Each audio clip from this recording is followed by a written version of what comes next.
दुनिया भर के ट्रेजर हंटर्स के लिए अमेरिका का एरिजोना किसी जन्नत से कम नहीं है। संयुक्त राज्य अमेरिका के दक्षिण पश्चिम में स्थित एरिजोना, जिसकी राजधानी फीनिक्स है, यूं तो अपने रेगिस्तानी मौसम और भयंकर गर्मी के लिए जाना जाता है, लेकिन वहां के पहाड़ों और जंगलों में कड़ाके की ठंड पड़ती है।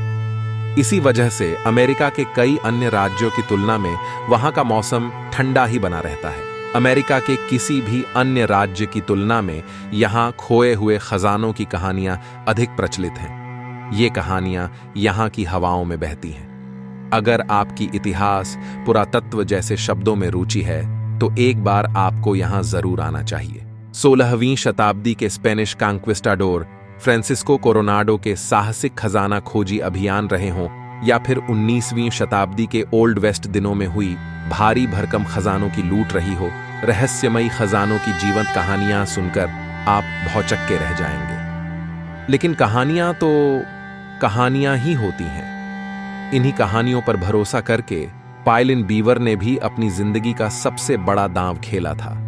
उस दिन पायलिन बीवर के जीवन का सबसे रोमांचक दिन था, जब उसने अपने सामने वाले पहाड़ से स्वर्ण जैसी चमकती हुई धातु निकलते हुए देखा।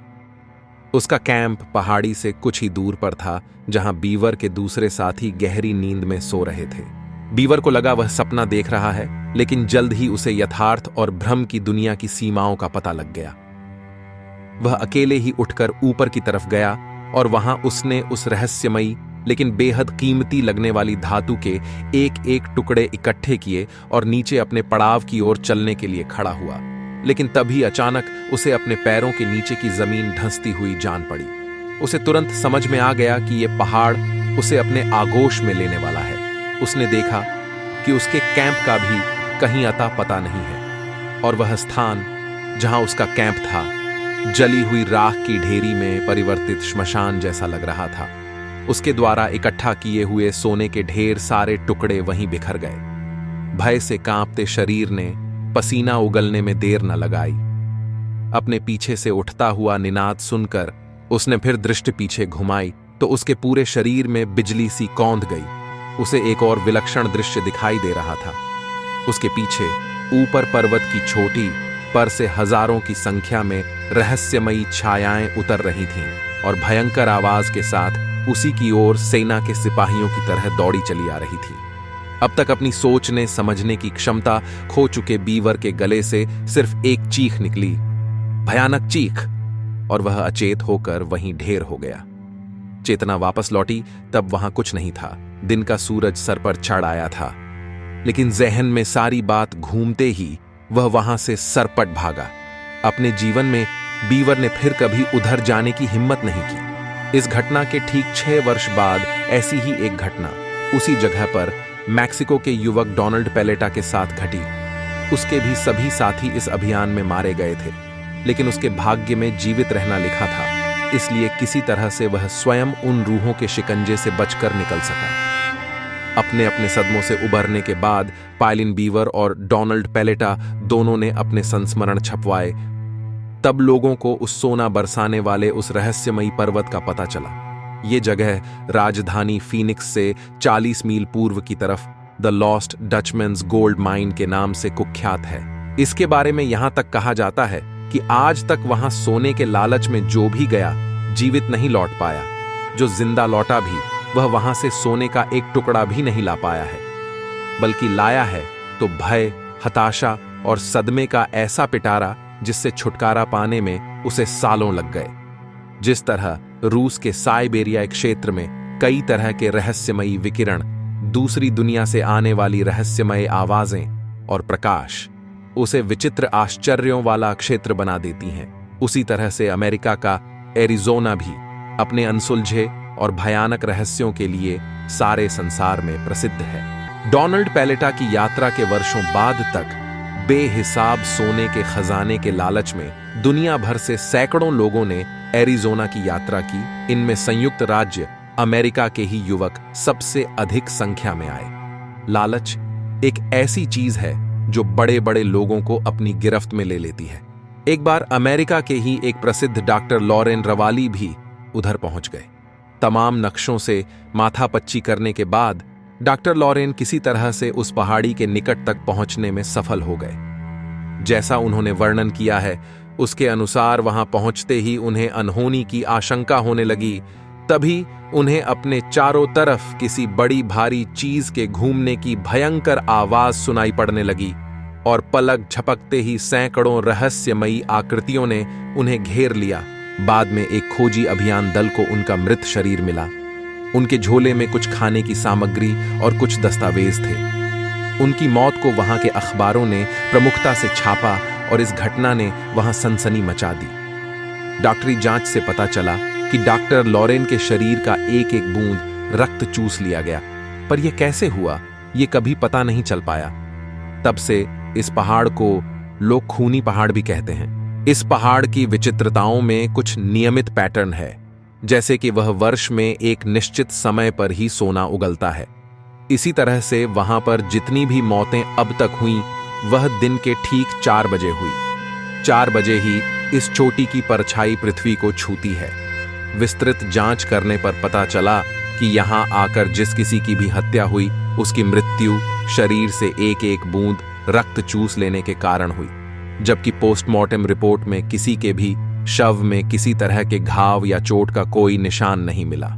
ऑस्ट्रेलिया के एक युवक, फ्रेंच तथा होनोलुलु के कुछ व्यापारियों की हत्याएं इसी पहाड़ के उन अनजान रहस्यमयी शक्तियों द्वारा ही हुई जिनके बारे में कहीं कोई दस्तावेज उपलब्ध नहीं है। सबसे रोमांचक कथा जर्मनी के एक इंजीनियर वॉल्स की है, जो भले ही इस पहाड़ के रहस्यों का पता न लगा पाया हो, लेकिन अपनी साहसिक खोज में संघर्ष का तथा सोना प्राप्ति का सबसे अधिक आनंद उसी ने पाया। जर्मन इंजीनियर वॉल्स उन दिनों एरिजोना की खदानों में काम कर रहा था। उसने सोना बरसाने वाले उस अद्भुत रहस्यमयी पहाड़ के बारे में सुन रखा था।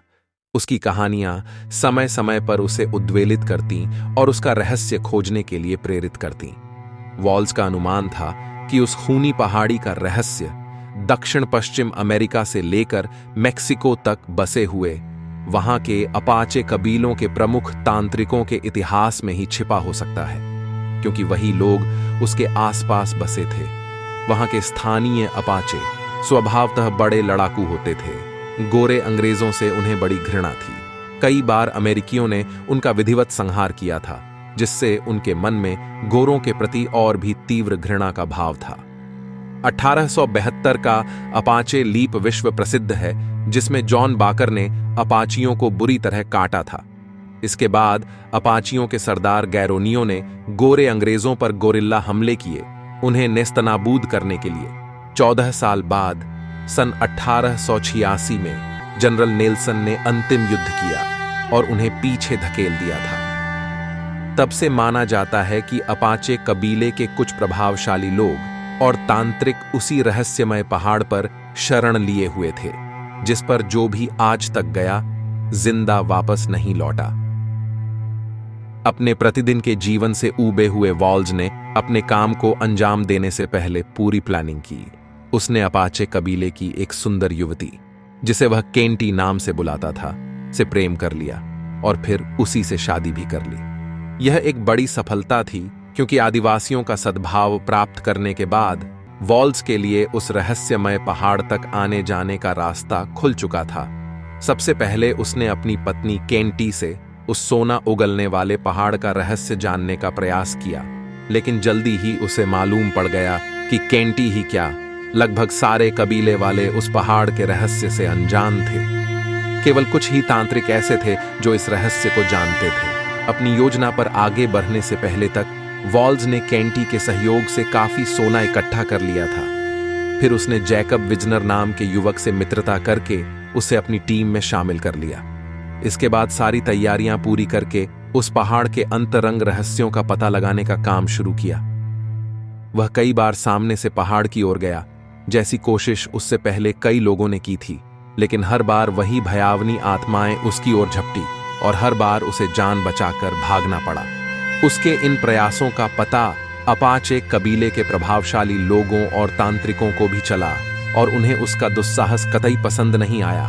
इन्हीं प्रयत्नों के बीच वॉल्स की पत्नी केंटी का अपहरण कर लिया गया और अपाचियों ने उसे यातना देते हुए उसकी जीभ काट ली। जिससे उसकी मृत्यु हो गई। अब हताश और निराश वॉल्स के लिए उस कबीले में कुछ नहीं बचा था, लेकिन उसने हार नहीं मानी और अपना रास्ता बदला। लंबा रेगिस्तान पार कर इस बार वह पीछे से पहाड़ी के पास पहुंचने में सफल हो गया। रेगिस्तान के आगे मैदानी भाग में तंबू गाड़कर वॉल्स जैकब के साथ बाहर निकलकर अभी कुछ ही दूर जा पाया था कि उसे अग्नि की छोटी छोटी सी ज्वालाएं अपनी ओर बढ़ती हुई दिखाई दी। रात का समय था, पर देखते देखते वहां दिन का सा प्रकाश फैल गया, लेकिन उस उजाले में विचित्र भयंकरता थी, मानो प्रलय काल का उदय हो रहा हो। दोनों वहां से सरपट भागे। पीछे से जलते हुए पत्थरों की बौछार हो रही थी, लेकिन उन्होंने पीछे मुड़कर न देखने की कसम खा ली थी। तभी कुछ पत्थर उनके आसपास गिरे। वॉल्स ने भागते भागते ही एक पत्थर को छुआ तो देखा वह पत्थर बिल्कुल ठंडा था। अब वॉल्स रुक गया। उसने पीछे मुड़कर देखा, अब बरसने वाली लपटें भी शांत हो चली थीं। इसलिए वह एक बार फिर पहाड़ की ओर चल पड़ा। उसे उसकी पत्नी केंटी ने पहले बताया था कि पहाड़ के अंदर जाने के लिए एक सुरंग जाती है, जिसका दरवाजा पहाड़ के पीछे की तरफ ही था। वॉल्स को अपनी पत्नी की वो बातें याद थीं। उन्हीं जानकारियों के सहारे कुछ ही देर के परिश्रम के बाद वॉल्स उस सुरंग का दरवाजा खोजने में कामयाब हो गया। सहमे हुए कदमों से जैकब के साथ वह भीतर घुसा। वहां सुरंग में कुछ कमरे जैसे बने हुए थे। उसे वहां हजारों की संख्या में नर कंकाल बिछे हुए मिले। कुछ का डील डोल सामान्य से काफी अधिक था। देखने से लगता था वह कंकाल हजारों वर्षों से पूर्व तक के रहे होंगे।